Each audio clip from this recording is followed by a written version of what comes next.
নির্বাচনী ট্রেনে দেশ পরিবর্তিত রাজনৈতিক প্রেক্ষাপটে পাল্টে গেছে ভোটের সমীকরণও। সেই হিসেব নিকেশ মেলাতে ব্যস্ত দলগুলো বসে নেই, সম্ভাব্য প্রার্থীরাও ছুটছেন ভোটারদের দ্বারে দ্বারে। মাঠের সবশেষ চিত্র আর গুরুত্বপূর্ণ সব আপডেট নিয়ে নির্বাচনের সময় আজ আছে আমি মাহাদ ইসলাম ধ্রুব। শুরুতেই জানিয়ে দিচ্ছে শিরোনাম। নির্বাচন বানচালের জন্যই গুলি করা হয়েছে হাদিকে বললেন তারেক রহমান। একটি গোষ্ঠীর বিরুদ্ধে বিএনপিকে নিয়ে চক্রান্তের অভিযোগ মির্জা ফখরুলের। ঢাকা 4 আসনে নির্বাচনী আমেজ, তরুণ নেতা রবিনে আস্থা বিএনপির। ভোটের মাঠে সরব জামাত ও ইসলামী আন্দোলনের প্রার্থীরাও, ভোটারদের মন জয়ের চেষ্টা। বিএনপির ঘাঁটি বগুড়া 6, তারেক রহমানের প্রতিদ্বন্দ্বী জামাত ও এনসিপির প্রার্থী। ফেনী 2-এ ধানের শীষ, দাঁড়িপাল্লা ও ঈগলের ত্রিমুখী লড়াইয়ের আভাস। এবং জাতীয় নির্বাচন ও গণভোট নিয়ে চট্টগ্রামের রাউজানের নির্বাচনী মহড়া। অনাকাঙ্ক্ষিত ঘটনা রোধে গাড়ি বহর নিয়ে যোগ দেয় র্যাব, বিজিবি, সেনাবাহিনী।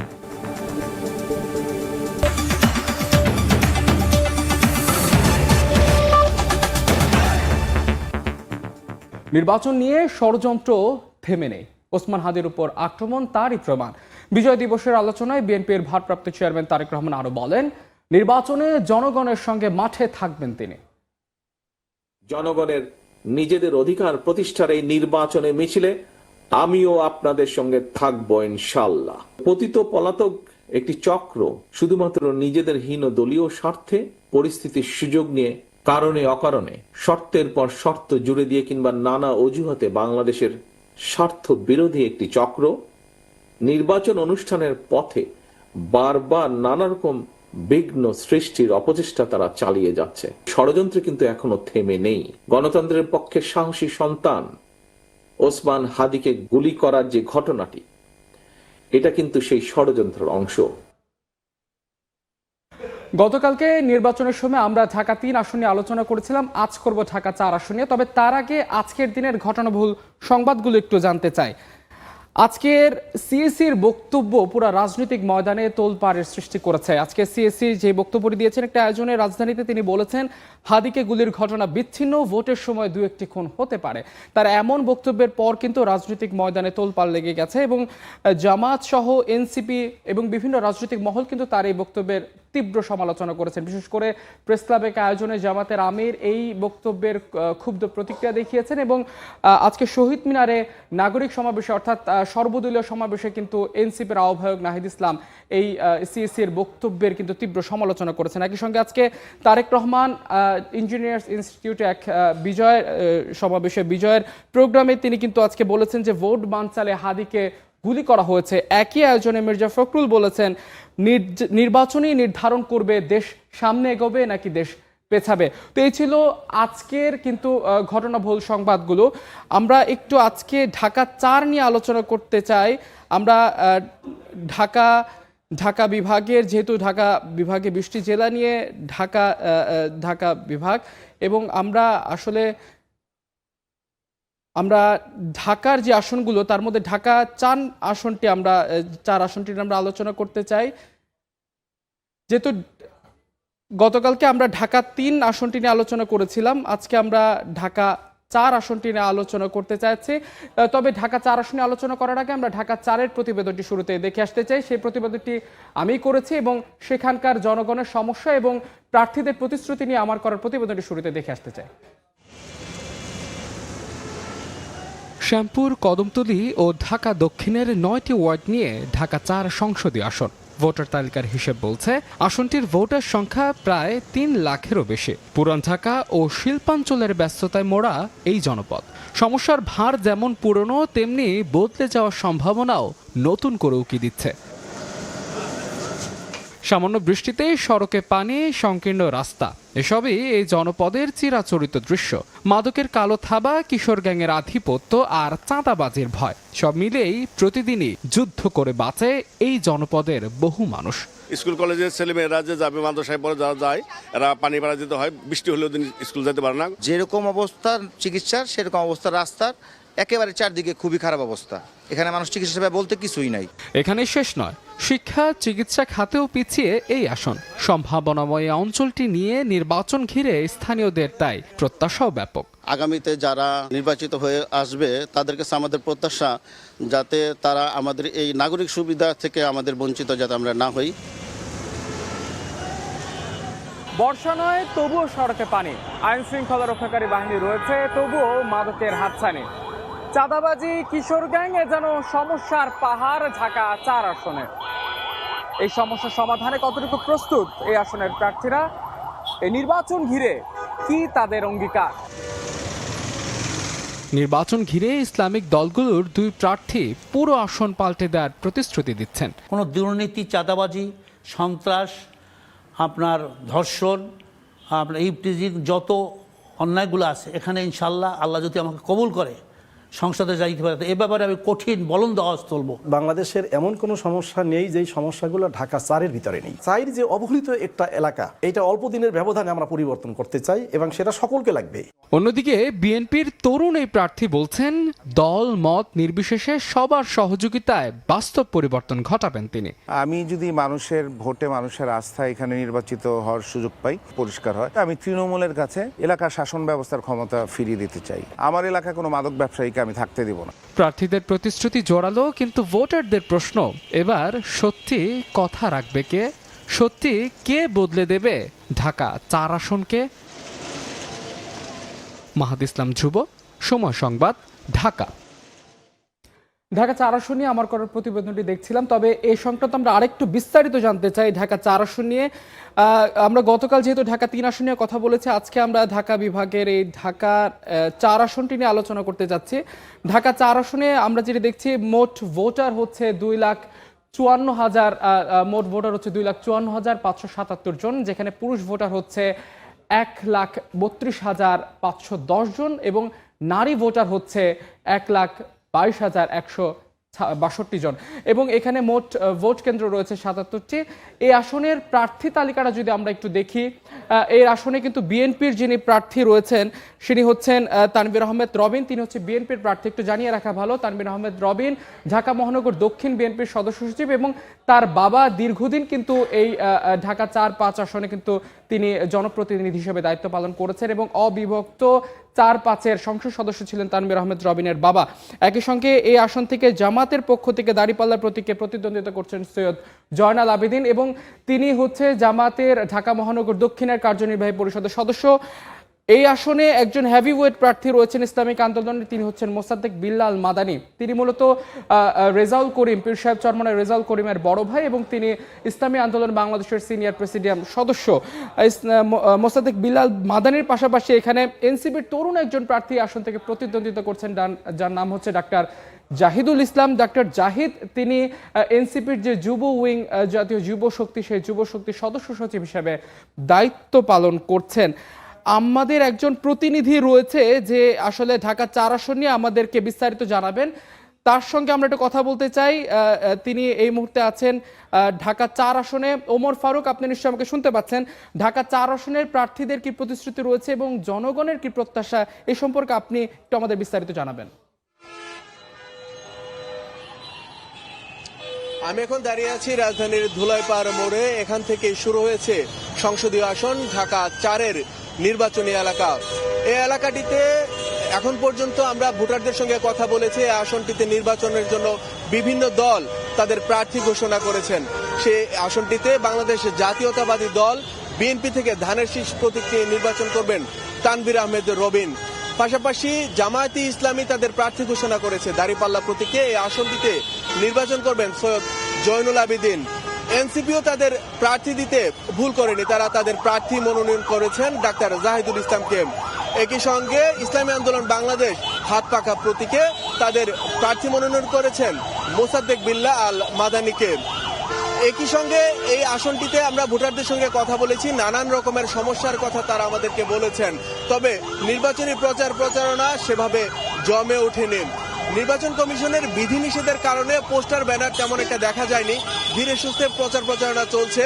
তবে এই আসনটিতে এখনো নির্বাচনের আমেজ সেভাবে আমরা দেখতে পাইনি। তবে থেমে নেই আলোচনা। নির্বাচনের আলোচনা সব জায়গাতেই নির্বাচনের আলোচনা হচ্ছে, অলিগলি কিংবা চায়ের দোকান সব জায়গাতে আমরা নির্বাচনের আলাপ আলোচনা দেখতে পাচ্ছি। এখানে মাদক, জলাবদ্ধতা, যানজটের মতো বিভিন্ন সমস্যা নিয়ে তারা ভুগছেন দীর্ঘদিন ধরে। তারা বলছেন নির্বাচনের পর নির্বাচন আসে, প্রতিশ্রুতি মেলে কিন্তু সমাধান মেলে না। তবে এবার সত্যিকার অর্থে তারা পরিবর্তন চান। এই ছিল আমার কাছে সবশেষ। ওমর ফারুক, আপনাকে ধন্যবাদ। ওমর ফারুক যেমনটা জানাচ্ছিলেন, ঢাকা 4 আসনের সমস্যাগুলো সম্পর্কে তিনি জানাচ্ছিলেন এবং একই সঙ্গে তিনি জানাচ্ছিলেন প্রার্থীদের প্রতিশ্রুতি সম্পর্কেও। ঢাকার বাইরে আমরা এবার একটু রাজশাহী বিভাগের একটি আসন নিয়ে কথা বলতে চাই। আজ আমরা কথা বলতে চাচ্ছি বগুড়ার একটি আসন নিয়ে। বগুড়ায় যেহেতু 7টি সংসদীয় আসন রয়েছে, আমরা বগুড়ার একটি আসন নিয়ে আছে কথা বলতে চাচ্ছি। রাজশাহী বিভাগের বগুড়া 6 আসনটি নিয়ে আমরা একটু কথা বলতে যাচ্ছি। বগুড়া 6 সংসদীয় আসনের মোট ভোটার 4,49,152 জন, যেখানে পুরুষ ভোটার রয়েছে 2,20,301 জন, নারী ভোটার রয়েছে 2,28,821 জন। এবং এই আসনটির প্রতি কিন্তু সারা বাংলাদেশের মানুষ এই আসনটির দিকে তাকিয়ে আছে, কারণ এই আসনে যিনি প্রার্থী হয়েছেন তিনি হচ্ছে বিএনপির ভারপ্রাপ্ত চেয়ারম্যান জনাব তারেক রহমান, এবং তিনি প্রথমবারের মতো জাতীয় নির্বাচনে অংশগ্রহণ করছেন। এবং আমরা এরই মধ্যে জেনেছি যে 25শে ডিসেম্বর তিনি দেশে ফিরছেন, এবং দেশে ফিরে তিনি যেমনটি মির্জা ফখরুল বলেছেন যে তিনি বিএনপির দায়িত্ব নেবেন, বিএনপির নেতৃত্ব দিবেন নির্বাচনে, এবং তিনি এই বগুড়া 6 আসন থেকে লড়বেন। এবং বগুড়া 6 আসনে কিন্তু 12টি নির্বাচনের মধ্যে 6টিতেই এ পর্যন্ত বিএনপি জয়লাভ করেছে, এবং 2001-2008 নির্বাচনে কিন্তু বিএনপির চেয়ারপারসন বেগম খালেদা জিয়া কিন্তু এই আসনটি থেকে এমপি হয়েছেন। তো এই আসনটি আসলে বিএনপির একটি আলোচিত আসন, এবং বিএনপি এই 2018 যে রাতের ভোট, সেই ভোটেও কিন্তু আসলে বিএনপি আসনটি থেকে বিজয় হয়েছে। তো তারেক রহমানের এই আসনে প্রতিদ্বন্দ্বিতা করবে তারেক রহমানের সঙ্গে জামাতের আবিদুর রহমান সোহেল, তিনি জামাতের এই বগুড়া সদর জামাতের আমির, এবং আরও এখানে প্রতিদ্বন্দ্বিতা করবেন বাসদের দিলরুবান নুরি, এবং এনসিপির প্রার্থিতা করছেন শাপলাকলিতে প্রতিদ্বন্দ্বিতা করবেন আব্দুল্লাহ আল ওয়াকি। আব্দুল্লাহ আল ওয়াকি ঢাকার একটি বিশ্ববিদ্যালয়ের একজন প্রভাষক হিসেবে দায়িত্ব পালন করেছে। এখন আমরা আসলে একটু এই আসনটি সম্পর্কে বিস্তারিত একটু জানাতে চাই। সেখানে আমাদের প্রতিনিধি রয়েছেন, আমরা তার কাছ থেকে জানতে চাই আসলে আপনি বগুড়া 6 আসন তো নিয়ে কাজ করেছেন, এবং বগুড়া 6 আসন নিয়ে কিন্তু আসলে সেখানকার জনগণের এক ধরনের উচ্ছ্বাস রয়েছে, কারণ তারেক রহমান প্রথম ওই জায়গায় নির্বাচন করতে যাচ্ছেন। তো সেখানকার সবশেষ পরিস্থিতি কি, নির্বাচনকে কেন্দ্র করে একটু আমাদের জানাবেন।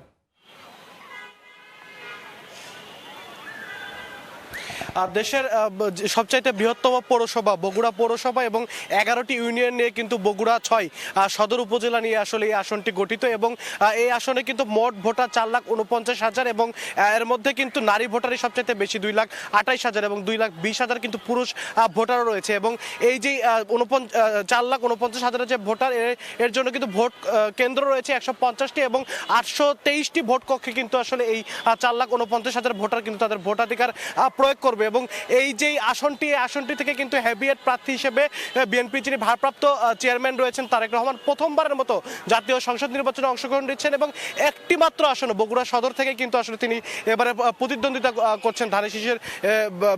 এছাড়াও কিন্তু তার প্রতিদ্বন্দ্বী হিসাবে আবিদুর রহমান সোহেল, যিনি 2014 সালের অংশগ্রহণমূলক উপজেলা যে নির্বাচন, সেই নির্বাচনে কিন্তু বিপুল ভোটে ভাইস চেয়ারম্যান হয়েছিলেন জামায়াতের পক্ষ থেকে, দাঁড়িপাল্লা মার্কায় তিনি প্রতিদ্বন্দ্বিতা করছেন। এছাড়াও এনসিপি থেকে কিন্তু আব্দুল্লাহ ওয়াকি, যদিও তার দলীয় পদবি নেই, তারপর কেন্দ্র থেকে আসলে তাকে নমিনেশন দেওয়া হয়েছে, তিনি কিন্তু এই আসনটিতে প্রতিদ্বন্দ্বিতা করছেন। এছাড়াও বাসদের অ্যাডভোকেট রয়েছেন দিলরুবা নুরি, এর পাশাপাশি কিন্তু ইসলামী আন্দোলন সহ অন্যান্য যে রাজনৈতিক দলগুলো রয়েছে বগুড়া 6 আসন থেকে কিন্তু তারা এর প্রত্যেকের কিন্তু প্রার্থী রয়েছে। এবং ইতিমধ্যে আমরা দেখেছি যে বিশেষ করে বিএনপির ভারপ্রাপ্ত চেয়ারম্যান তারেক রহমানের যেদিন থেকে নমিনেশন ঘোষণা করা হয়েছে, সেদিন থেকে কিন্তু বিএনপির সর্বস্তরের নেতাকর্মীরা আসলে জেলার সাবেক বর্তমান নেতাকর্মীরা দলীয় একটি বলয় তৈরি করে কিন্তু তারা পুরো যেই জেলা সদর আসনটি রয়েছে 11টি ইউনিয়ন এবং পৌরসভার 21টি ওয়ার্ড জুড়ে কিন্তু তারা আসলে তাদের যে নির্বাচনী প্রচারণা সেটি কিন্তু শুরু করেছেন। এবং অপরদিকে জামায়াতের প্রার্থী হিসেবে আমরা দেখেছি যে তারাও কিন্তু তাদের বিভিন্ন এবং তাদের এর একটি সাংগঠনিক কাঠামো অনুযায়ী নানা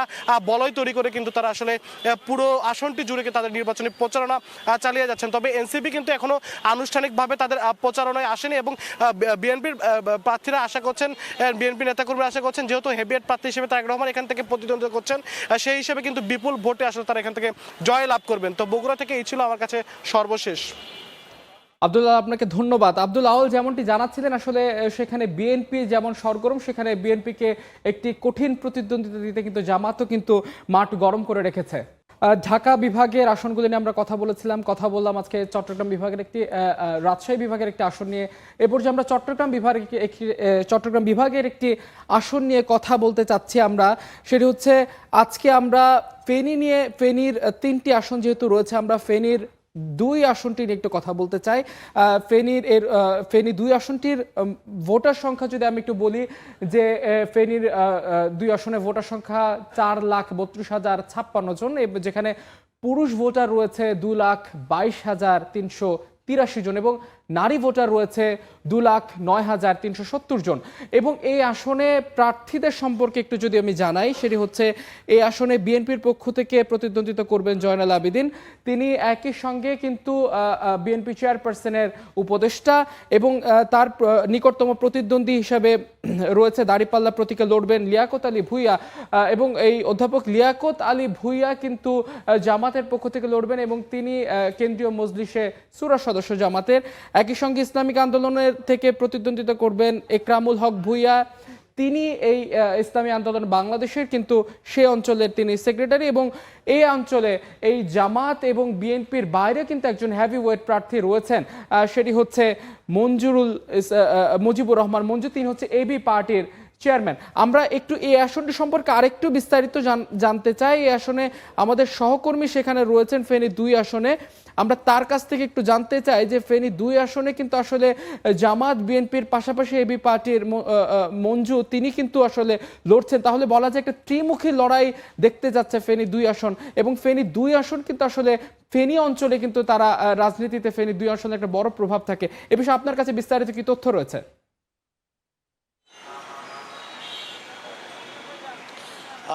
ত্রয়োদশ জাতীয় সংসদ নির্বাচনকে ঘিরে কিন্তু ফেনীতে অনেকটা নির্বাচনের যে আমেজ সেটা বইতে শুরু করেছে। এবং আপনাকে যদি বলি, এখানে যারা প্রার্থী রয়েছেন, বিশেষ করে ফেনীর যে 2 আসনের অধ্যাপক জয়নাল আবেদিন ভিপি, যাকে বিএনপি থেকে মনোনয়ন দেওয়া হচ্ছে, উনি বিএনপি চেয়ারপারসনের উপদেষ্টা। এর আগেও উনি 3 বার এমপি ছিলেন এবং এবারও তিনি ধানের শীষের হয়ে লড়ছেন।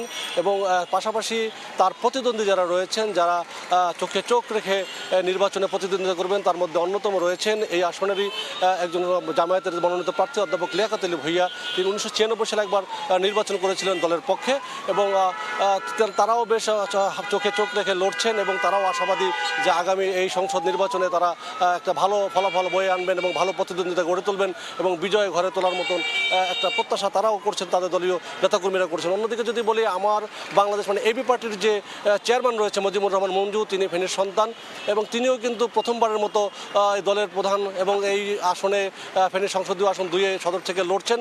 এবং তিনিও কিন্তু 5 তারিখের পর থেকে আমরা দেখেছি ফেনীর বিভিন্ন প্রান্তে যাচ্ছেন, ভোটারদের দ্বারে দ্বারে যাচ্ছেন, বিভিন্ন কর্মসূচি পালন করছেন। সব মিলে ভোটাররা যেটা বলছেন যে তারা আগামী নির্বাচনে যে সকল প্রার্থী দুর্নীতি এবং বিভিন্ন ধরনের ঘুষ এসব বাণিজ্য থেকে মুক্ত রাখতে পারবে, ফেনীকে উন্নয়নের যে সকল অসমাপ্ত কাজ রয়েছে, বিশেষ করে একটি পাবলিক বিশ্ববিদ্যালয় এবং মেডিকেল কলেজ এবং ফেনীর যে লালপল এবং বিসিক এলাকা রয়েছে, সেখানে 2টি আন্ডারপাস মহাসড়কে যেখানে প্রতিনিয়ত প্রাণহানি ঘটে, এ ধরনের আরও কিছু উন্নয়নমূলক কর্মকাণ্ডের প্রতিশ্রুতি যারা মূলত বাস্তবায়ন হবে এবং যাদের দিয়ে বাস্তবায়নের সম্ভাবনা সবচেয়ে বেশি দেখবে, তাদেরকেই কিন্তু ভোটাররা বেছে নেবে বলে অনেক ভোটাররা মনে করছেন। এবং তাছাড়াও আপনারা জানেন যে ফেনী কিন্তু একটা গুরুত্বপূর্ণ এবং খালেদা জিয়ার জেলা, এখানে কিন্তু সবার চোখ থাকবে এবং যোগাযোগের দিক থেকেও ফেনী একটি গুরুত্ব বহন করে এবং ভৌগোলিক দিক থেকে এই জেলার দিকে চোখ থাকবে। এবং এই জেলার গুরুত্বপূর্ণ এই আসন ফেনী সদর 2 আসন, এখানে যে প্রার্থীরা লড়াই করবেন, ভোটাররা বলছেন আগামী জাতীয় সংসদ নির্বাচনে একটি সুষ্ঠু সুন্দর ভোটের মাধ্যমে তারা তাদের নিজেদের ভোট দিয়ে যোগ্য প্রার্থীকে বাছাই করে নেবেন। যারা লড়ছেন তাদের থেকে অবশ্যই যোগ্যতম যারা, তাদেরকে বাছাই করতে প্রার্থীরা ভুলবেন না। এই ছিল আমার কাছে এখানকার ভোটের সবশেষ। সহকর্মী আতিয়াস সজল জানাচ্ছিলেন ফেনী 2 আসনের প্রার্থীদের প্রতিশ্রুতি এবং জনগণের আকাঙ্ক্ষার সবশেষ। জাতীয় নির্বাচন ও গণভোট সামনে রেখে চট্টগ্রামে নির্বাচনী মহড়া হয়েছে। বিকালে রাউজানে মহড়া অনুষ্ঠিত হয়। নির্বাচনে কোনো কেন্দ্র অনাকাঙ্ক্ষিত ঘটনা ঘটলে আইনশৃঙ্খলা বাহিনী দ্রুত ঘটনাস্থলে গিয়ে পদক্ষেপ নেওয়ার নানা চিত্র তুলে ধরে। এতে র্যাব, বিজিবি, সেনাবাহিনীর সদস্যরা অংশ নেন। পরে নির্বাচন সংশ্লিষ্ট কর্মকর্তাদের সঙ্গে মত বিনিময় সভা করেন জেলা প্রশাসক। তিনি বলেন, আগামী নির্বাচন দেশের রূপরেখা নির্ধারণ করবে। এ সময় পুলিশ সুপার বলেন, গুজব ছড়িয়ে কেউ কোনো বিভ্রান্ত করতে না পারে, সেজন্য সবাইকে সজাগ থাকতে হবে। নির্বাচন আয়োজনে ইসির চাহিদা অনুযায়ী অর্থ বরাদ্দ দেওয়া হবে বলে জানিয়েছেন অর্থ উপদেষ্টা ডক্টর সালেহ উদ্দিন আহমেদ। সকালে সচিবালয় সরকারি ক্রয় সংক্রান্ত উপদেষ্টা পরিষদ কমিটির বৈঠক শেষে এই কথা জানান অর্থ উপদেষ্টা। বলেন, নির্বাচন কমিশন থেকে চাহিদাপত্র দেওয়া হলে সে অনুযায়ী ব্যবস্থা নেওয়া হবে। এই ছিল নির্বাচনের সময়ের এখনকার আয়োজনে। এরপর রাতের সময় নিয়ে সঙ্গে থাকবেন সহকর্মী সাইফুল রুদ্র। দেখার আমন্ত্রণ রইল।